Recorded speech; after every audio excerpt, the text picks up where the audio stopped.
할렐루야. 우리 옆에 분들과 함께 인사 나누시겠습니다. 하나님은 당신을 사랑하십니다. 당신이 있어서 참 행복합니다. 참 잘 오셨습니다. 자, 할렐루야. 오늘 함께 읽은 이 요한복음 14장 25절부터 31절의 말씀을 통해서 두려워하지 마십시오라는 주제를 가지고 함께 말씀을 나누기를 원합니다. 이 시간에도 하나님께서 우리의 심령 가운데 은혜를 베푸시고 또 성령의 위로하심과 함께 하시는 그 은혜의 능력이 우리 모든 성도들에게 함께 하시기를 주님의 이름으로 간절히 축원합니다. 우리가 이 세상을 살아가는데 이 세상을 살아가는 인간인 우리들은 때때로 우리가 매우 강한 존재인 걸로 착각할 때가 많이 있습니다. 그러나 우리 인간이 얼마나 연약한 존재인지 우리는 늘 깨닫지 않을 수가 없습니다. 특별히 우리가 이번에 이제 2년 가까이 되는 코로나의 그 위기의 때를 지나가는 그것을 통해서도 우리 인간이 얼마나 연약한지를 우리는 다시 한번 깨달을 수가 있죠. 우주를 비행하는 시대. 그래서 얼마 전에 보면은 개인이 4명의 민간인이 우주를 여행하고 지구 궤도를 돌고 또 그 다음에 첨단 과학 기술을 자랑하고 또 오늘 아침에 인터넷 기사를 보니까 삼성전자에서 세계에서 최고로 앞서가는 반도체 메모리를 2025년부터 생산하는 그런 시대. 그래서 다른 모든 사람들, 그 나라나 기업보다 앞서가는 그러한 기술을 자랑하는 그러한 시대를 우리가 살아가고 있습니다. 하지만 우리 인간은 너무나도 연약한 존재라는 사실을 알죠. 왜냐하면 아주 작은 바이러스, 아무것도 아닌 것 같은 그 바이러스 때문에 온 세계가 공포에 떨고 있고 그 문제를 여전히 해결하지 못한 채 지금 우리는 이 땅을 살아가고 있습니다. 그러면서 말하죠. 함께 공존하는 시대를 살아갈 수밖에 없다라고 말합니다.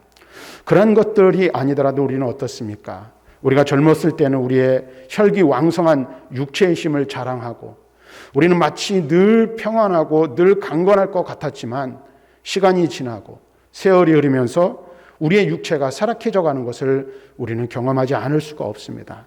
그래서 나이가 들고 또 세월이 흐를수록 우리의 육체는 점점 후패해져 가는 그러한 것들을 우리는 경험합니다. 힘 없음을 경험한 거죠. 그래서 우리 말에서 이야기 중에 이런 말 있죠. 마음은 이팔 청춘인데 육체가 그것을 뒷받침해 주지 못하는 우리의 현실을 우리는 자각하지 않을 수가 없습니다. 뿐만 아닙니다. 우리의 삶의 주변들을 둘러싸고 있는 수많은 문제들이 우리로 하여금 연약한 존재라는 사실을 깨닫게 하는 것입니다. 근데 믿음을 가진 우리들도 마찬가지죠. 믿음을 가진 우리들도 우리가 신앙의 삶을 살고 영적인 삶을 살지만 주님에 대한 신뢰가 약하다 때 이 세상에 사는 다른 어떤 불신의 사람들보다 우리의 두려움은 그들보다 배가 된다는 사실을 우리는 너무나도 잘 알고 있습니다. 사랑하는 성도 여러분, 하지만 우리가 분명히 알아야 할 것도 한 가지 사실이 있습니다. 그것은 다른 것이 아니라 바로 주님은 우리의 연약함을 아시기 때문에 우리의 신뢰가 약해질 때마다, 주님을 향한 우리의 마음이 약해질 때마다 말씀으로 저와 여러분을 권면해 주신다라는 사실입니다. 우리 안에 성령께서 우리와 함께 하셔서 우리와 동행해 주고 계시다는 사실을 기억하게 하시고 생각나게 하시고 오직 믿음으로 승리하는 자리에 이르도록 우리를 인도하신다는 사실을 우리에게 말씀해 주고 있습니다. 그래서 저와 여러분들은 오늘 말씀을 통해 주님을 더욱더 의지하고 두려움 없는 삶의 자리로 나아가는 저와 여러분들이 될 수 있기를 바랍니다. 오늘 우리가 요한복음 14장 25절 말씀부터 읽었는데 요한복음 14장 말씀에 보면 예수님께서 제자들에게 말씀하십니다. 너희는 마음에 근심하지 말라.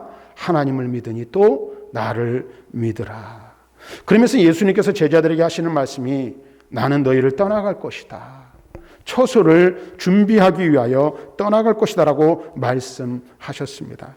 그와 같은 말씀을 들은 제자들은 주님의 부재, 다시 말하면 주님이 그들을 떠나가고 그들과 함께 하시지 않는다는 그 이야기를 듣고 그 사실 때문에 두려워하였습니다.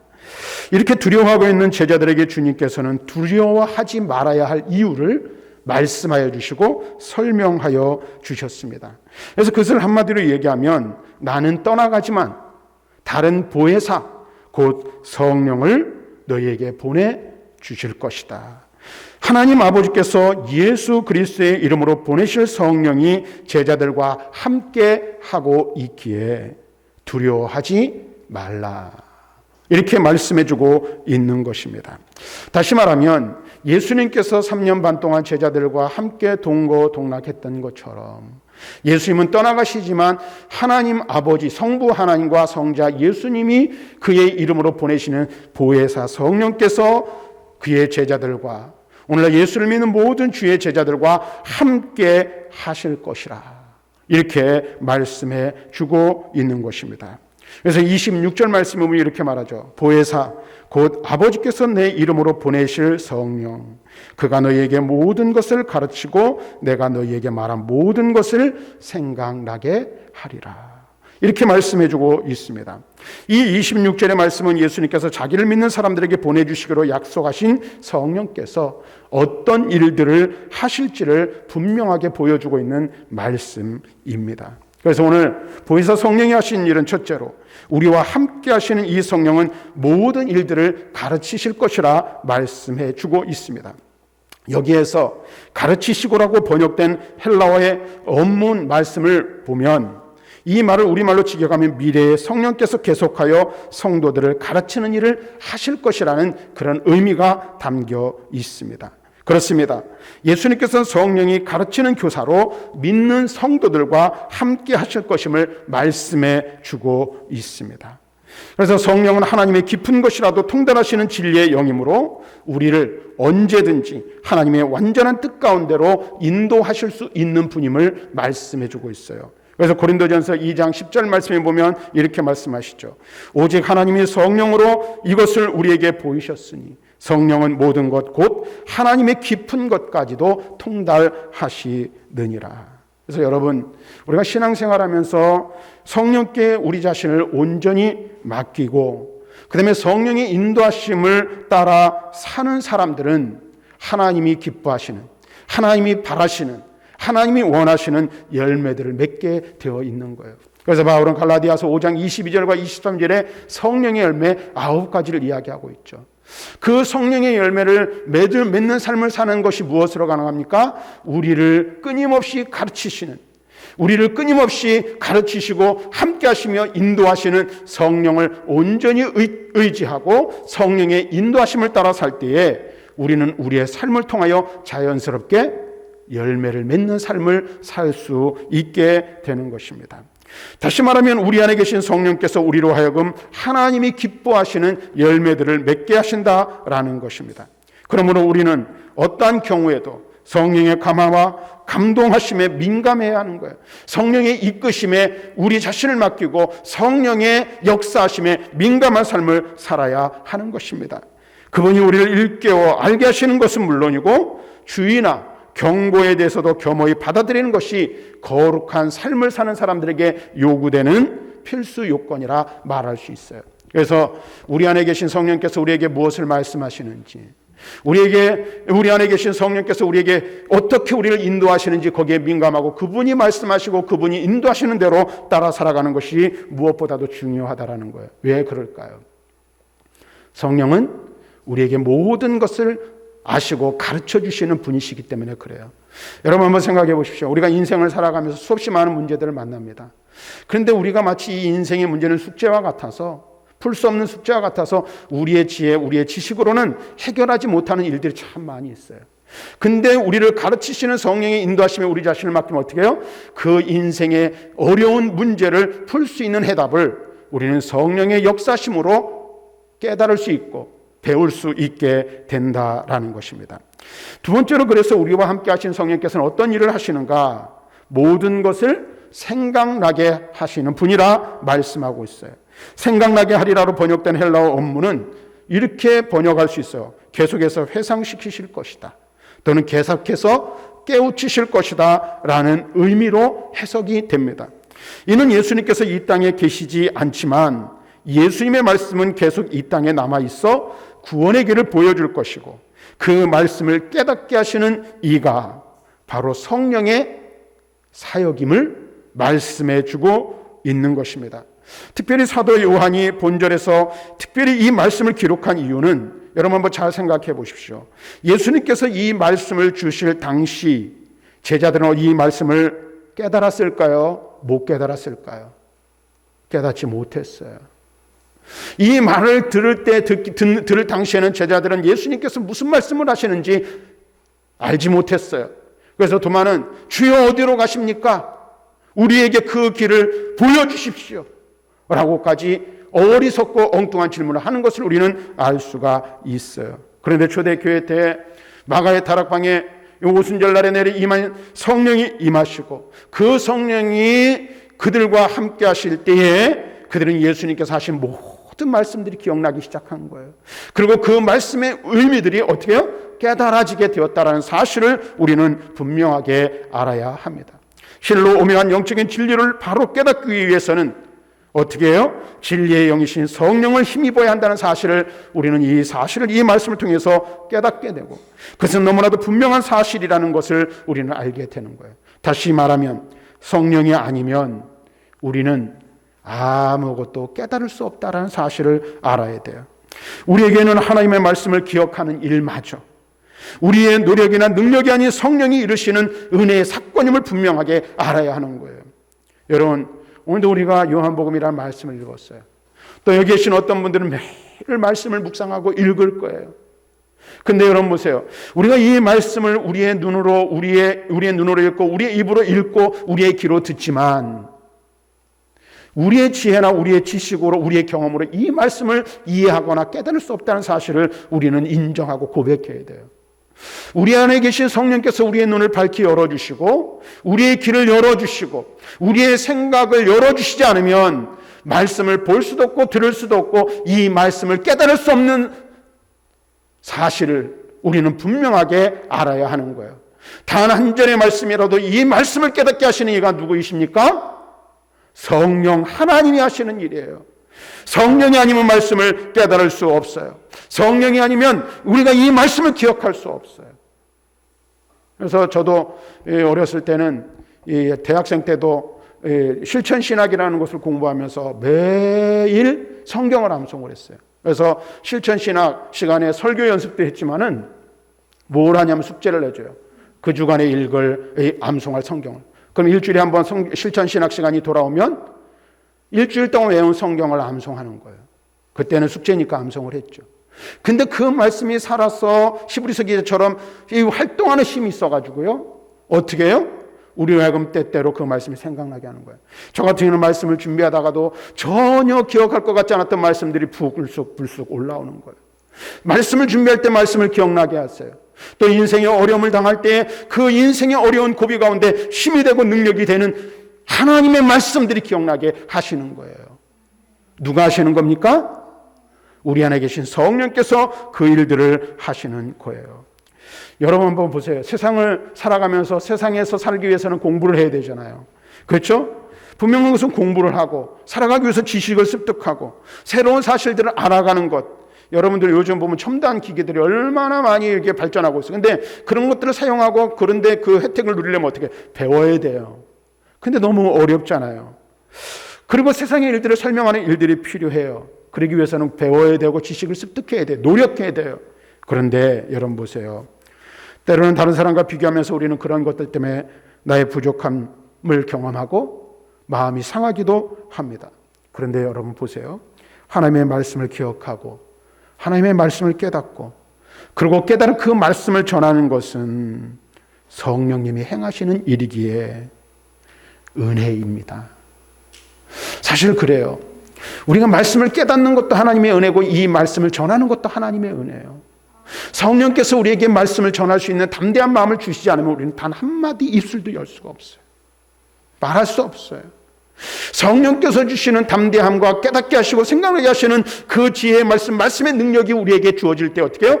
담대하게 어떤 상황, 어떤 환경 가운데 있든지 어떤 사람 앞에 서든지 우리는 담대하게 뭐 할 수 있는 거예요? 하나님의 말씀을 전할 수 있는 거예요. 누가 하는 겁니까? 성령이 하게 하시는 거예요. 오늘 우리는 분명히 이 사실을 알아야 돼요.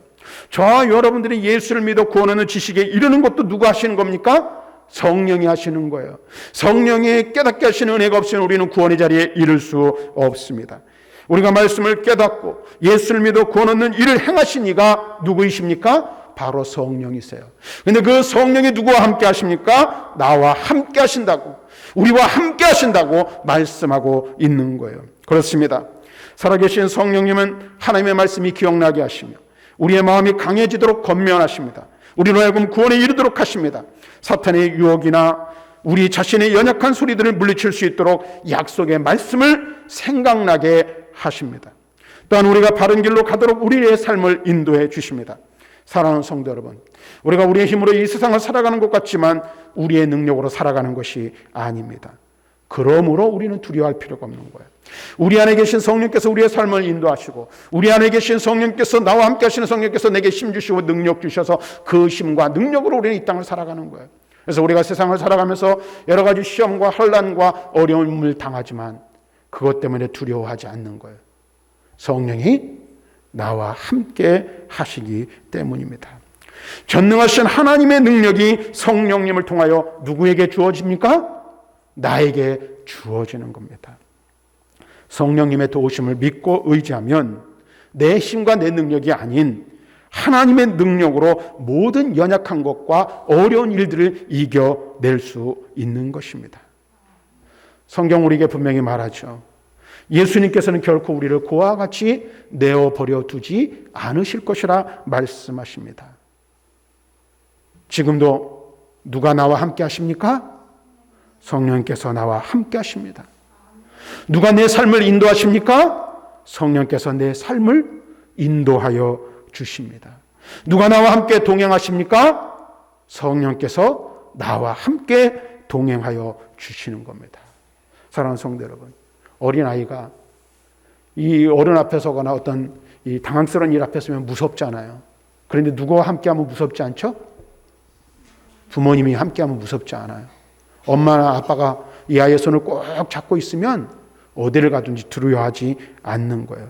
이와 마찬가지로 성령님이 함께 계신데 두려워할 이유가 없는 거예요. 불안해할 이유가 없는 거예요. 왜요? 그것은 어리석은 모습이기 때문이에요. 엄마가 내 손 꼭 잡고 있는데, 아빠가 내 손 꼭 잡고 있는데 무서워할 필요가 없는 것처럼 우리 성령님께서 나와 함께 하셔서 내 손을 붙잡으시고 나를 책임져 주시고 나를 보호해 주신다는 사실을 분명히 알아야 돼요. 그리고 그 성령께서 하시는 일 중에 또 하나가 무엇이 있습니까? 우리에게 평안을 주심을 약속하고 있어요. 그런데 이 평안은 세상이 주는 것이 아니라고 말하고 있어요. 세상이 줄 수도 없고 세상의 평안과 다르다라고 말하고 있어요. 그래서 이 평안은 누구의 평안이라고 말합니까? 주의 평안이라고 말하고 있어요. 다시 말하면 주님이 주시는 평안이요, 주님이 소유하신 평안이라고 말하고 있어요. 27절 말씀에 보면 이렇게 말하죠. 나의 평안을 너희에게 끼치노니 곧 나의 평안을 너희에게 주노라. 근데 여기서 평안을 너희에게 끼치노니라는 이 말을 헬라어 원문을 직역하면 이런 거예요. 우리말로 하면 이거. 평안을 내가 너희에게 가게 한다. 끼치노니가 그 의미에 가게 한다라는 의미예요. 이것은 그분의 제자들, 곧 자기를 믿는 모든 사람들에게 약속하신 위대한 선물임을 우리는 알아야 돼요. 다시 한번 말씀드리지만 끼치논이라는 말은 또 이런 의미가 있어요. 그 끼치논이라는 헬라어 원문은 단어 그대로 직역을 하면 남기다 또는 가게 하다라는 말이에요. 다시 말하면 이 말은 뭐예요? 평안을 너에게 끼친다는 건 뭐예요? 가는 거예요. 가게 한다는 거예요. 근데 누구의 평안입니까? 그거는 내 평안이 아니라 세상의 평안이 아니라 주님의 평안을 제자들에게 보낸다라는 그런 의미가 있는 거예요. 주님이 주시는 평안이에요. 세상이 주는 평안이 아니에요. 내가 소유한 평안이 아니라 누구의 평안? 주님의 평안이라고 말하고 있어요. 이것은 세상이나 권력을 가진 어떤 사람이 아니라 바로 예수 그리스도가 주시는 평안임을 말씀하고 있어요. 그리고 또 뭐라고 말합니까? 예수님이 주시는 평안은 이 세상이 줄 수도 없고 이 세상이 알 수도 없는 완벽한 평안이라고 말씀하고 있어요. 우리가 흔히 말하는 하늘의 평안이고 신령한 평안임을 우리는 알아야 돼요. 그래서 예수를 알지 못하는 사람 또는 예수를 거부하는 사람들은 누구라도 이 평안을 알 수 있어요? 없어요? 알 수 없는 거예요. 맛볼 수도 없는 거예요. 곁눈질해서 볼 수도 없는 거예요. 이것은 신비한 하나님의 은혜의 선물이에요. 오직 예수 그리스도를 알고 예수 그리스도를 믿고 예수 그리스도 안에 거하는 자만이 얻을 수 있고 그 사람만이 누리는 평안이라고 말하고 있어요. 여러분, 이 평안이라는 말은 헬라어로 에이레네라는 말이거든요. 근데 이것을 히브리어로는 뭐라고 말하면 샬롬이라고 말해요. 샬롬. 이 샬롬이라는 것은 이게 전쟁과 반대되는 그런 의미의 말이기보다는 불안이나 갈등이 없는 완전한 정의가 실현된 상태, 완전한 상태를 의미하는 말이에요. 그래서 이것은 오직 누구에게 나오면 완전하신 하나님에게로부터만 나오는 거예요. 그리고 하나님만이 주실 수 있는 것으로 오늘 사람에게서나 세상에서 얻을 수 없는 것을 의미하는 거예요. 이 말이 맨 처음에 어디에 나오죠? 사사기에 보면 기드온이 미디안과의 전투를 앞두고 자기가 여호와를 위해 쌓은 단이 있어요. 그렇죠? 제단을 쌓죠. 그리고 그 제단의 이름을 여호와 샬롬이라고 말하고 있는 거예요. 저는 이것을 이렇게 해석하고 싶어요. 뭐 성경적인 건 아니에요. 여호와 샬롬은 뭐예요? 죽을 놈이 살 놈이 된 거예요. 네? 우리 다 죽을 인생이잖아요. 우리의 죄로 인하여 죽을 수밖에 없는 인생이에요. 영원한 지옥 형벌을 받아야 될 인생이에요. 근데 하나님께서 샬롬의 평화, 샬롬의 은혜를 우리에게 주시는 거예요. 그것이 무엇입니까? 죄에서 구속함을 얻고 그 다음에 우리를 영원한 생명의 자리로 우리를 인도하시는 거예요. 죽을 놈이 살 놈이 된 거예요. 살 놈. 근데 이 평안이 누구에게 오고 우리의 생명이 누구에게서 옵니까? 사람이 줄 수 없고 세상이 줄 수 없는 거예요. 오직 주님이 주시는 평안이에요. 우리는 죽을 놈이 아니라 살 놈이 된 거예요. 이 세상에서 죽을 것 같은 인생을 살아가지만 우리는 죽고 싶어도 죽을 수 없는 인생이에요. 마귀가 우리를 두렵게 하지만 마귀가 우리를 죽일 수 없어요. 멸할 수 없어요. 왜요? 우리는 하나님 앞에서 살 놈이 됐기 때문에 그래요. 살아있는 자가 된 거예요. 오늘 우리가 이 사실을 분명히 알아야 돼요. 사랑하는 성도 여러분, 세상은 평안을 주는 것이 아니죠. 평안을 줄 것처럼 말할 뿐이에요. 오늘 여러분 분명히 아셔야 돼요. 참 평안은 그런데 세상이 줄 수가 없습니다. 세상의 평안은 어떻게 얻을 수 있다고 사람들은 말해요? 돈이나 안정된 직장, 행복한 가정, 좋은 집, 건강, 자녀가 평안이라고 사람들은, 세상은 우리에게 속삭여요. 돈 많으면 평안할 수 있어. 평안할 것 같아요. 자녀가 잘 되면 그것 때문에 내 마음에 내 삶에 평안이 올 것 같아요. 직장의 문제, 사업의 문제가 없어지고 안정되게 잘 굴러가면 우리 마음에 평안이 올 것처럼 우리에게 속삭여요. 그래서 사람들은 어떻게 합니까?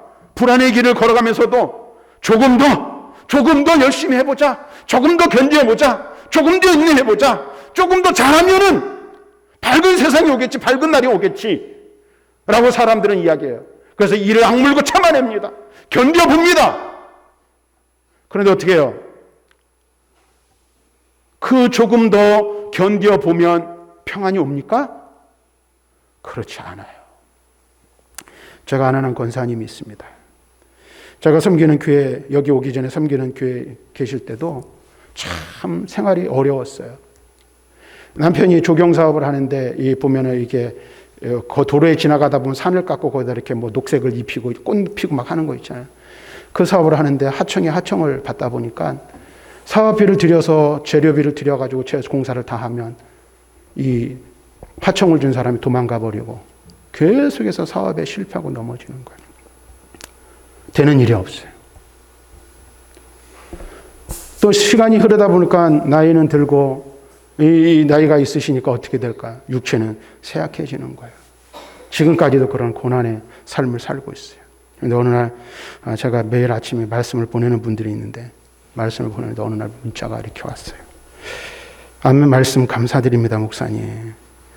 저도 욥과 같은 절실한 심정으로 너무도 몸이 많이 아프고 믿음도 자꾸 내려가고 집안 경제 문제는 심각해지고 해서 살고 싶지 않다고 하나님께 울부짖었는데, 목사님 말씀도 제 마음을 아시는 것처럼 욥의 고난의 말씀이어서 놀랐습니다.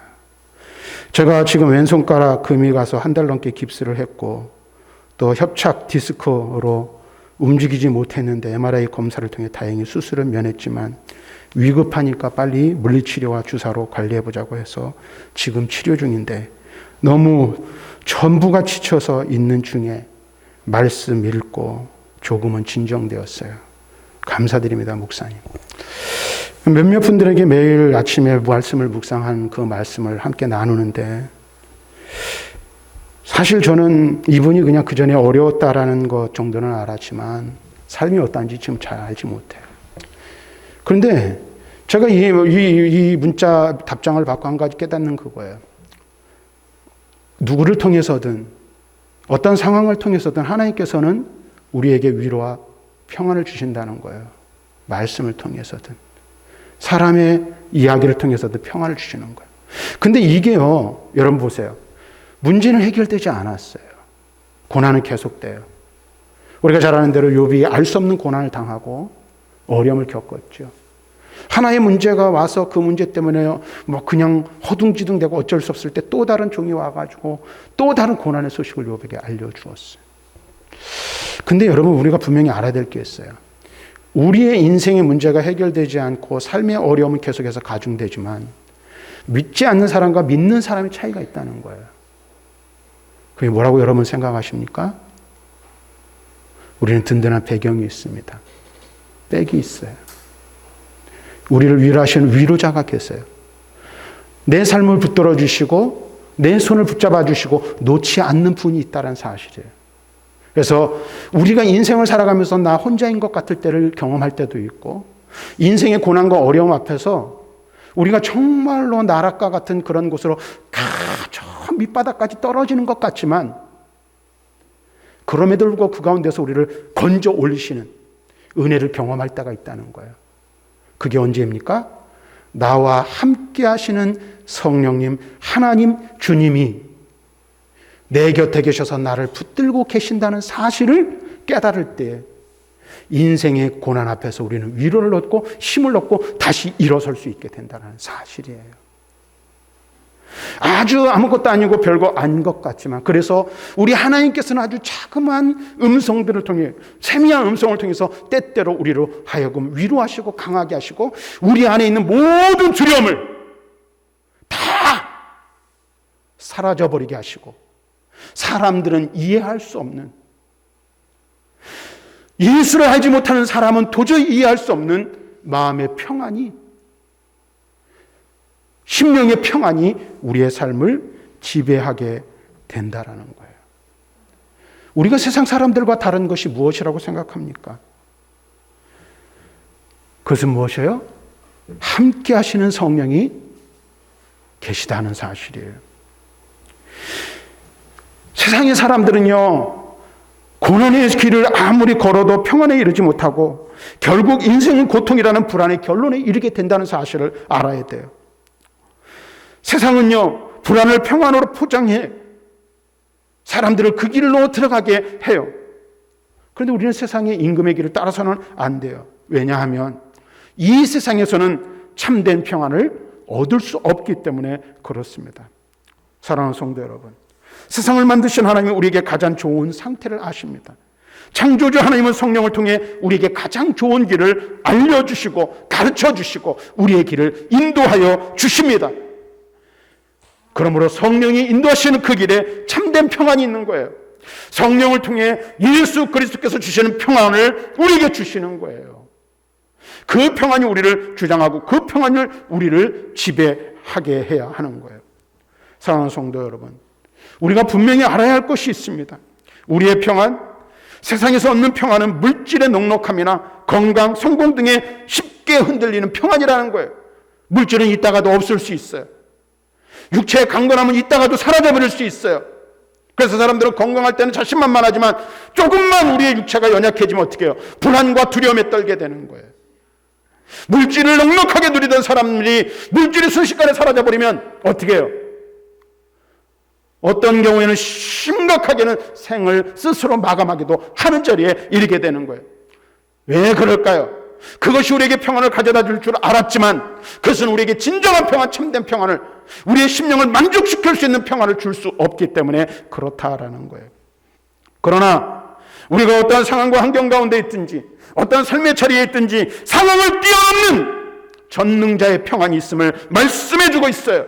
그리고 우리는 그 평안을 구해야 한다고 말씀하고 있어요. 그 평안이 어디에 있습니까? 주님께 있어요. 그 평안을 누가 주십니까? 주님이 주시는 거예요. 우리는 우리와 함께 하시는, 우리 안에 역사하시는 성령을 온전히 의지할 때에 그 평안을 누릴 수 있을 것이라고 우리에게 말씀해 주고 계시는 거예요. 그 평안을 가진 자의 심령에는 마음의 근심과 두려움이 사라지고 맙니다. 그러므로 우리는 주님이 기꺼이 주시는 평안을 믿음으로 받아들일 수 있어야 돼요. 평안을 너에게 끼치노니 곧 나의 평안을 너에게 주노라. 내가 주는 평안은 세상이 줄 수도 없고 세상이 알 수도 없는 평안이라고 분명하게 우리에게 말씀해 주고 있어요. 그러므로 주님의 말씀을 우리는 다시 한번 새겨보아야 합니다. 너희는 마음에 근심하지 말라. 하나님을 믿으니 또 나를 믿으라. 성부 하나님, 성자 예수님, 우리 안에 내주에 계셔서 영원히 떠나가지 아니하시는 성령 하나님을 믿을 때에 우리는 세상에서 경험하는 두려움을 두려워할 필요가 없음을 말씀해 주고 있는 것입니다. 이 평안이 온전히 여러분의 삶을 지배하시기를 주님의 이름으로 간절히 축원합니다. 우리 안에 내주에 계신 성령을 온전히 의지하고 성령의 인도하심을 따라 나아감으로 말미암아 이 평안을 누리며 사는 저와 여러분들이 되시기를 주님의 이름으로 간절히 축원합니다.